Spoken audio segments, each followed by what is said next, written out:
This is Stepping Stones on Condor Online. I'm Bec Waterfield. Don't forget you can get in touch with us across all social platforms at Condor Online, Instagram, you name it. Get in touch at any point.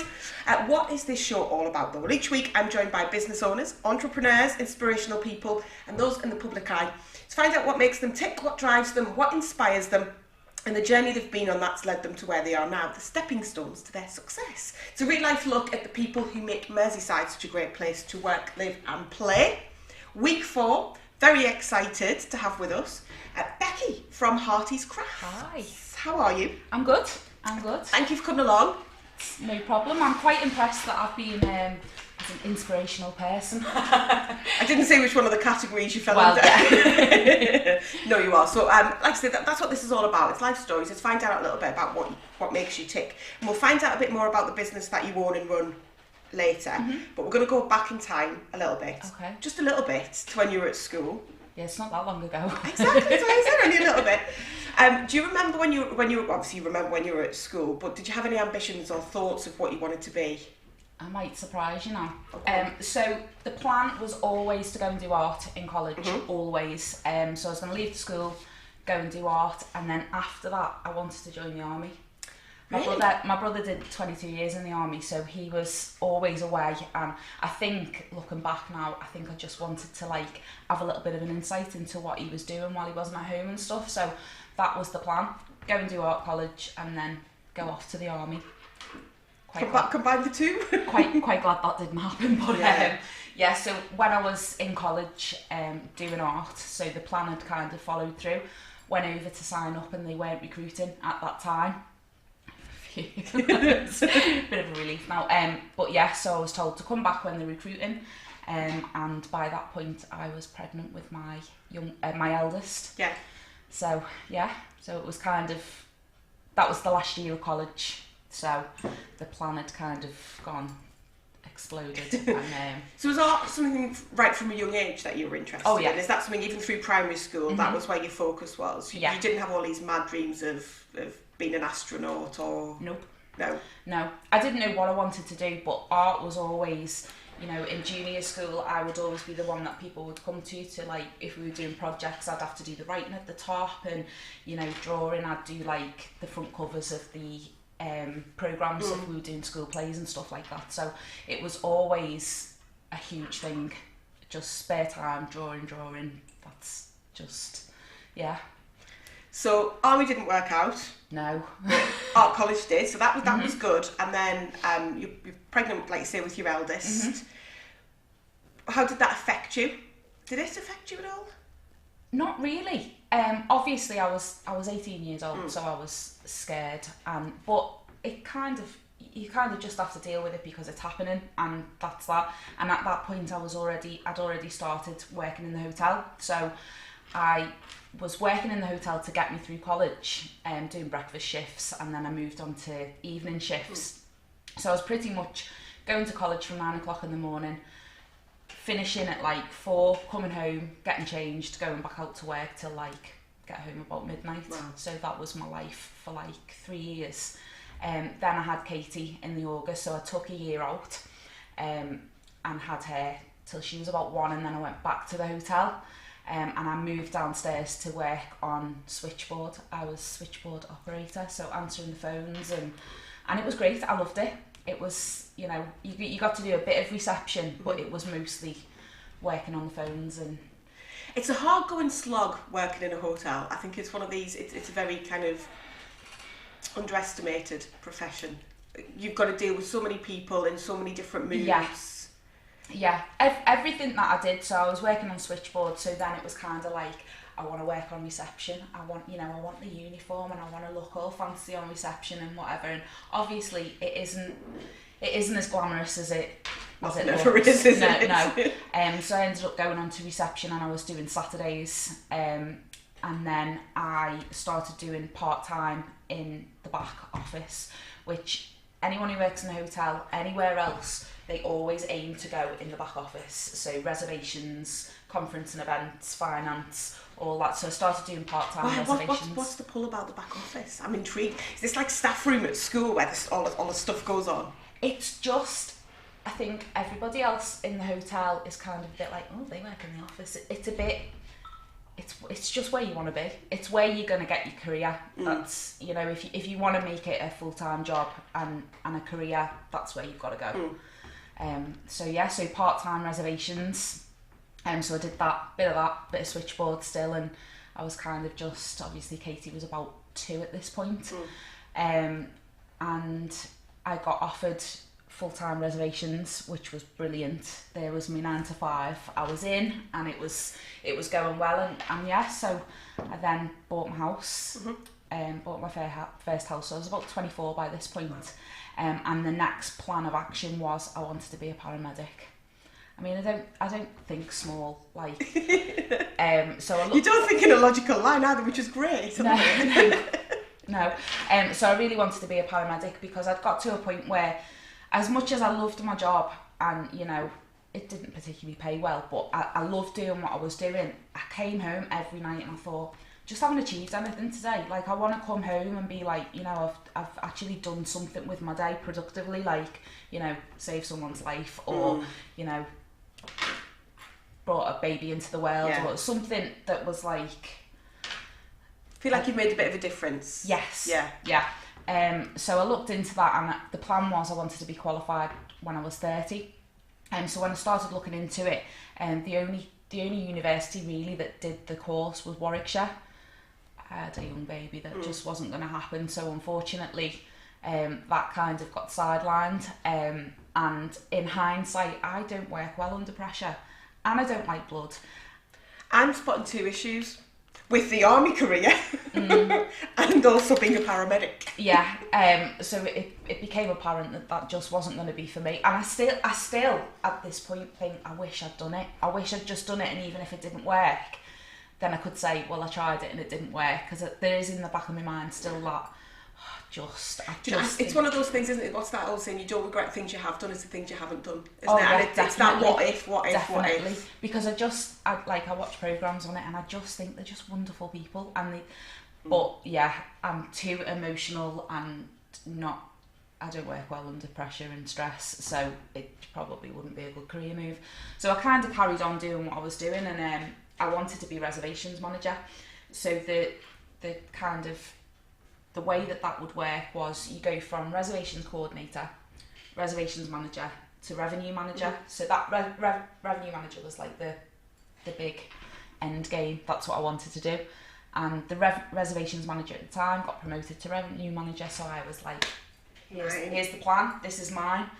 Didn't work like that. They brought someone in internally to do it, and I was told that not really management material. I don't think that you could run a department. You're too nice, basically. You're too nice to be able to handle it all. How would that affect you? I was gutted. I was just not. I was so unhappy that they didn't think that I was going to be. I mean, I was really good at my job, but all the other the management stuff that comes with it, and you know, managing people, and I was too nice apparently to be management material. So within about 2 months, I got a phone call from a revenue manager that I used to work for saying I am starting a new hotel. It's just currently being built. It's not even here yet. I'm looking for a reservations manager. Do you want to come and work with me? And it wasn't even like there's this job, come and interview for it. It was like the job's yours if you want it. So I went up to Tarpley, to MacDonald Portal. Drove down this, you know, gorgeous drive. You've been there. It's absolutely stunning. And it was kind of like, do you stay where you know you're safe and you know you're secure in your job and whatever, or do you take the leap and do what you want to do? So I did it, and I did that for about 9 months until I got a call back to say the reservations manager who'd took my job, wasn't my job, she'd fell pregnant but didn't want to come back and cover her maternity. So obviously I jumped at the chance because I missed the hotel. I'd been there for such a long time. I loved it. The people that I worked with weren't just people that I worked with, they were my friends, and you know, we all used to go out every week, and it was great. So yeah, obviously jumped at the chance to go back, and within a couple of months got made redundant. They centralised it all. So they made me redundant, and there was a job going in finance. absolutely rubbish with numbers, hated maths in school, but it was kind of, you either lose your job and you go and find another job, or you stay in the hotel and you go and do finance. So I did that for 8 years. 8 years? 8 years. So you can't have been that bad at numbers? Or were you good at delegation? It was always a standing joke that I can't count. If we had to go and count cash, I'd be like, no, you just do that, because I'd lose. I'd get easily distracted. So Yeah. it was. I loved it, and I was doing more like audit stuff. So it was a bit geeky and a bit boring, but I loved it. So you went back from a hotel that had said that they didn't think you were management material. They've invited you back as a manager. Did they ever turn around and say we were wrong? No. Did they not? No. Did that bother you? It would have bothered me. No, because I knew that even if they didn't say it, they were thinking it. They must have been, because they brought you back and they kept you on. Yeah. So, but finance ended up being like the long term. I'd done that longer than I'd done anything else in the hotel, so it kind of really was my life. And I missed a lot of Katie growing up, because I was so focused on work, working long hours, and can you work late tonight? Yeah, no problem. Mum, Dad, can you have Katie tonight? How important was the family support unit for you? Was it? I couldn't have done it without them. I couldn't. Even now, it's still the same. It's so important. You've got to work if you have kids. Well, you haven't got to, but it's important to work, because you're kind of showing them that this is how it should be, and you kind of setting an example. But at the same time, you can't do it if you haven't got people around you that are going to support you doing it. So yeah, my mum and dad were brilliant. They practically brought Katie on for a long time, because I just had to work, and I kind of had my focus in work. So 2012, met my new partner, and got pregnant with Harry, who's my youngest. He's now 5, and we moved house, and I went off on maternity leave. And when I was off on maternity leave, I was like, climbing the walls, because it's literally just baby. And as much as I loved it, I need to be creative. I need to just be doing something. So I started doing a little bit of art, bit of making cards and doing something, and kind of had a chat with my husband, and I said, I've had this brilliant idea. I'm gonna make everyone's presents, Christmas presents, birthday presents and stuff. I'm just not gonna buy anything. I'm gonna, as well, being off on maternity leave, anyone knows you don't get paid well, so you've got to kind of get an income somewhere.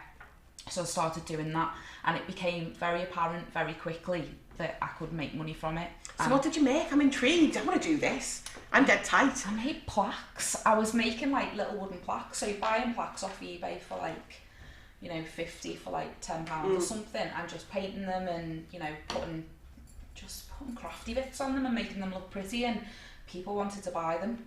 And it was kind of like, right, okay. So I set up our spare room in the house, and I just had a desk. That was it, a little desk, and from then it just spiraled.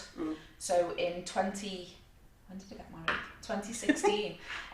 we got married in the January, and I did all the stationery. I got married in the hotel that I was working in, because I just loved it.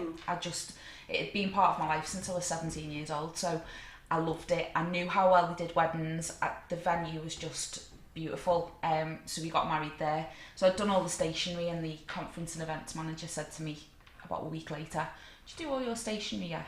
Will you be our supplier?" And I was like, it was just like a light bulb moment. It was, if I want to take this business full time and do this properly, weddings is where you're going to make your money, and that's, the crafty stuff is brilliant, but it's never going to make full time money. So yeah, that's what I did. And I thought, well, if I can get into one hotel, surely I've got enough contacts with the people that I've worked with over the years to just ring round, see who's where. Do you need a stationer? Oh yeah, come in and see us. Do you need a stationer? Yeah, come in and see us. And it kind of just, I think I just got in at the right time, and people just loved it. And So your stepping stones have taken us art college, hotel, which was kind of at the same time. Yeah. Maybe a little leap into the army, but didn't, so back. So the biggest kind of stepping stone, even though that they're within the same industry, it was hotels, but within kind of different departments. Yeah.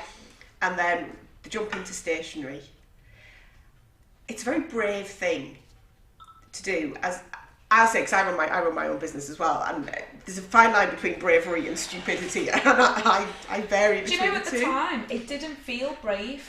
It didn't feel like I look back now and I think, wow, that could have gone horribly wrong. Like, you've been in a job for 17 years, you know exactly what you're walking into every day, you know the people that you're working to, like, it could have gone horribly wrong, and then I would have had to go and find another job, and I'm pretty sure the hotel would have said, come back, it's fine, you know, even if it was working on the bar or whatever. But at the time it didn't feel brave, it just felt right. It was what I wanted to do, and for 12 months before I actually did it, I couldn't think about anything else. It's like when you go shopping and you see a gorgeous pair of shoes that you want, and you go home and you can't stop thinking about them, and you think, why didn't I just buy them? It's all I thought about. Where did the name come from? So it's Hearty's Craft. So I didn't actually think up the name. We were sat in work, and my colleague over the desk, she's really creative and stuff. I said, I need a name for this business.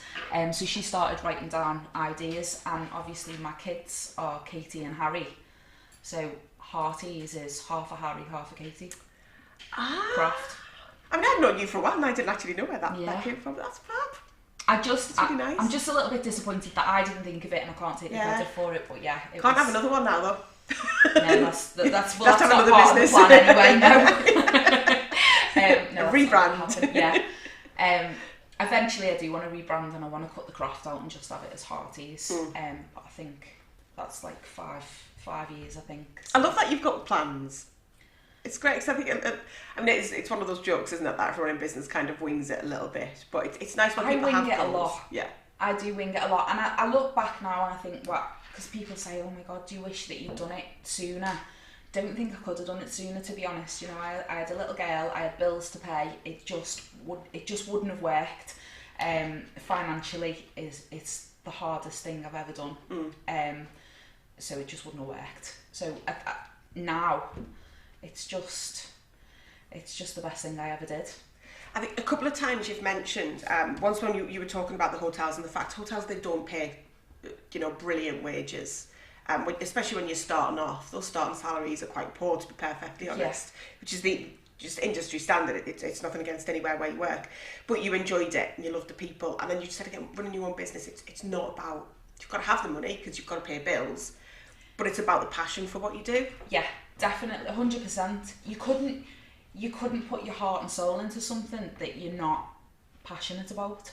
Like, you go to work every day, and obviously you give it 110% while you're there, but this is so much more, because you work hours. Like, I'll work all day, you know, sort the kids out, put Harry to bed and whatever, and then a lot of the time I just go back in the office, and because it's a 24-hour thing, there's always something to be done.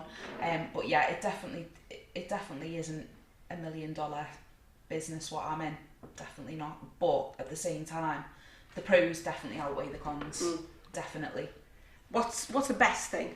What do you enjoy the most?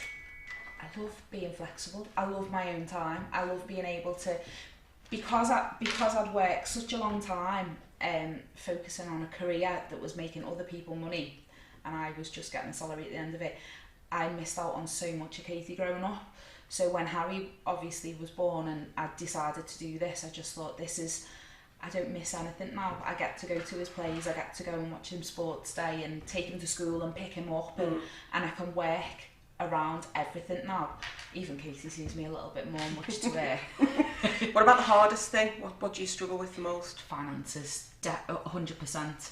Because you're always relying on people to pay you, and if they don't pay you on time, or you know, or they decide, actually I've ordered this stuff and I don't want it anymore, you kind of just, that's it. It's not set, is it? When you're in a job and you get paid at the end of the month, it's brilliant, because you know you're going to get paid at the end of the month. Whereas now, people go, oh yeah, it's payday. I go, no. What is that? Payday's the scariest part, because that's when all my bills come out. So it's kind of partially through the month that you have to obviously save your money till the end of the month. So it's kind of like working backwards. It's kind of like everything you knew before, you just have to flip reverse it and find a new way of balancing everything, I suppose. But yeah. What about social media? This is something we talked about in the office with Rosie and Chase before, about social media and the fact that, you know, when we grew up, it was great because there wasn't social media, so nothing's documented. The stuff we got up to, Oh yeah. yeah. No photographic evidence of any of that. But nowadays there's this huge platform where you can really push your name out there. But at the same time it's quite difficult because there's so much of it. I don't know how people ran their businesses before social media. I would say I get 80% of my business from social media. So you've got Facebook, Twitter, Instagram. They're the three that I use, and then there's obviously more than that, but they're all I can cope with. Because it could be a full-time job. You could employ someone to do social media, but you know what it's like. If you want a job doing properly, just do it yourself. Yeah. So I do everything. It's just me on my own, one-man band. But yeah. One thing I do love, and it's something it's really therapeutic to watch. You're an amazing calligrapher. Your handwriting is wonderful. You've done a couple of videos, haven't you, where you show you actually doing the writing. I love watching stuff like that. I just think I'm dead lucky, because when I was in junior school, like I always had neat writing and stuff, but I used to think to myself, I'm so good at this, like I wish I had a job where I just got paid to write. Now I do. Yeah. Now I can do it. But calligraphy, I used to do it as like a hobby when I was like 15. I had all the books, all the pens. So you're self-taught on it? Yeah. Yeah. Yeah. And I just love it, and practice makes perfect and stuff. So my husband, like, with his phone over me, and I'm going, just I do little videos and stuff, but it is one of those therapeutic things that you can sit and watch. You need to do more of those, by the way. I do. I just need to find time, but I lose so much time watching other people do it, and then I'm like, I could do that. How much of an inspiration do you think it is? It's a hard thing to say, isn't it? Because it's really bigging yourself up. But to your daughter and to your son, to Harry and Katie. When I think Harry's only 5, so it's normal for him. He was only little when I was still working in the hotel and stuff, so for him this is normal. For Katie, I know that when I first started, obviously, when I worked in the hotel, I'm kind of like, you know, anything you want you can have, you know, can I have a new phone? Yeah, sure. Because I had the money to do it and stuff, and I always felt a little bit guilty that I spent so much time in work that I kind of made up for it with, and I know that's completely the wrong thing to do, however, that's just how it was. And when I left the hotel, I know she made a few comments like, oh, can you not just go back to the hotel? But in hindsight, you know, the amount of phone calls I get, Mum, I've left this book at home, you know, Mum, can you bring this up? I've left my pencil case, and I just constantly am doing trips up to the school. So it's not necessarily been an inspiration that you're a bit more handy. Well, yeah, I'm just, you know, taxi mum, you know, running around. But I think I just wanted to show her that, you know, because she's obviously just coming to the end of she's finishing her A-levels, and she's now about to step into the big world, and she's so focused, she knows what she wants to do, she kind of knows how she's going to do it, and I think for me, I wanted to show her that you can do exactly what you want to do. You might not get it straight away, and you'll have to work for it, and you might have to work around it as well, but just if you know what you want to do, just go for it. And I hope that she can see that, and I hope that she's proud of what I'm doing, but if she's not, it's tough because I'm doing it anyway. but and I think for Harry as well, I think, you know, dad goes out to work, but mum's at home, but he knows that mum works at home, and he knows that mum's office is closed doors, but he loves art as well.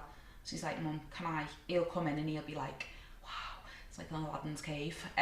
So he's like, can I lend the pens? Have you got some paper? And he'll sit in the office and draw with me while I work and stuff. So you might well follow in your footsteps. I'd love that, but no, I think he might do the army thing because he's very into soldiers and guns, and as little boys are. Yeah. I do say to him, you're going to join the army when you're old, and he's like, no. I want to draw nice things. Like, you stop trying to push me into the army, Mum. Behave. Yeah. What about inspirations for you then? Who do you kind of look up to, either within business or within family life? Do you have anyone who you'd hold up as a bit of a hero of yours? This is going to sound dead cringe, probably my brother. My mum and my dad and my brother. Because my brother's 12 years older than me, so I was very young when he went in the army, when he was 18.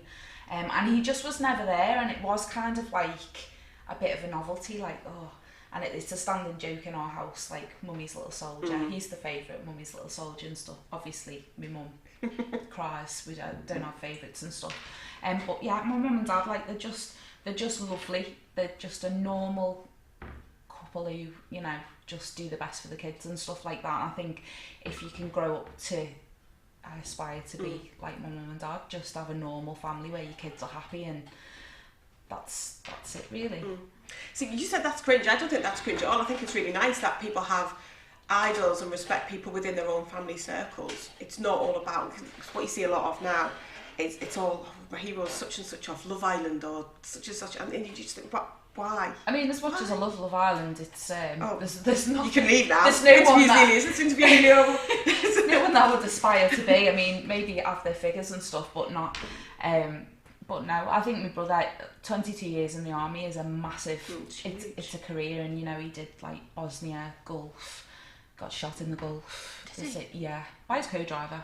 Oh. It was it wasn't like a big war story. But yeah, you know he did Iraq and all that, and you think from the outside that's a huge thing. It is. Yeah. But again, I think he worked for Camel Aids, got made redundant, and that was kind of like, do you know what, I'm joining the army, and my mum was like, he's dead. So she had 22 years of, you know, palpitations every time the phone rang, and can imagine and stuff like that. But yeah, it's just family, isn't it? Yeah. Like, my mum and dad are brilliant. I honestly, I know people say, oh, I don't know where I'd be without my mum and dad. I genuinely, like... Well, I do. You'd be living on your doorstep the amount of times you lock yourself out, but, you know...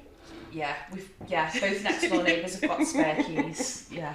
So in terms of Hearties Crafts, that's stationery, and a lot of it, like you say, is weddings. So it can be table plans and name cards and table names, and anyone that comes with a theme or not with an idea, and you'll come up with a theme for them. Yeah. So everything from invitations and save the dates to everything you'll need on the day. And I also do all kinds, like corporate stuff, cards, frames, anything that I can hand make, and people will go, can you do this? And in my head I'm thinking, I've done that before. Yeah, of course I can. And I'll just say yeah, and I'll worry about it later. I think that is one of the best philosophies you can have. Say yes, and then you've got to find a way to do it, haven't you? Yeah. Whether you want to or not. Yeah.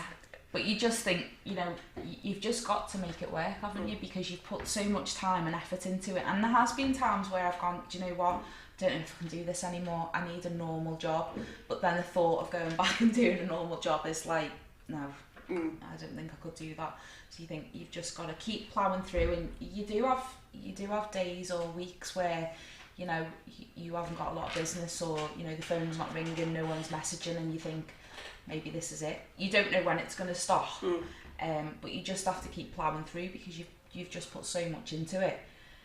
Don't let it go. Is that, do you think that's the best bit of advice you could give someone who's maybe considering setting up a business? Oh, just go for it. Just if you have a plan, you know what you need to do, and just what's the worst that can happen.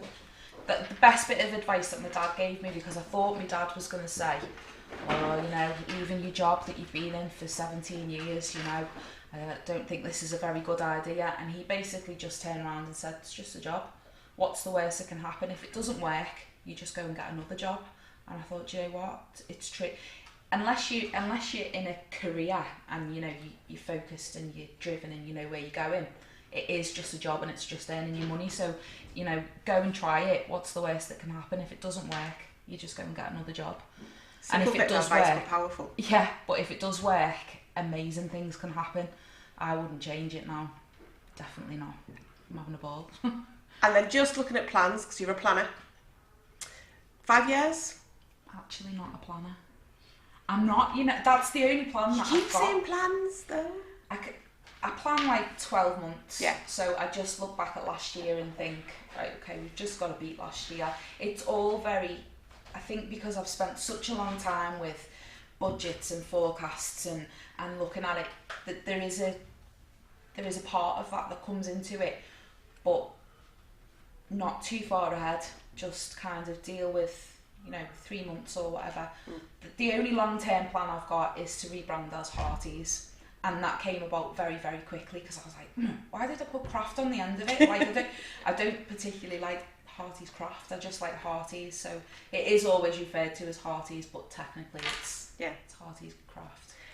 And then, so if people want to get in touch with you, across social media, is that the best way? Yeah. Facebook, Instagram, Twitter, is it all? How do people find you? Yeah, so Instagram, Facebook, Twitter, all my details, so email address and phone number are all on the Facebook page and stuff, and I've permanently got my phone in my hand, so I pretty much respond straight away, and that, I think that's one of my points, is that when you contact me, you will get a response, and you know what brides are like.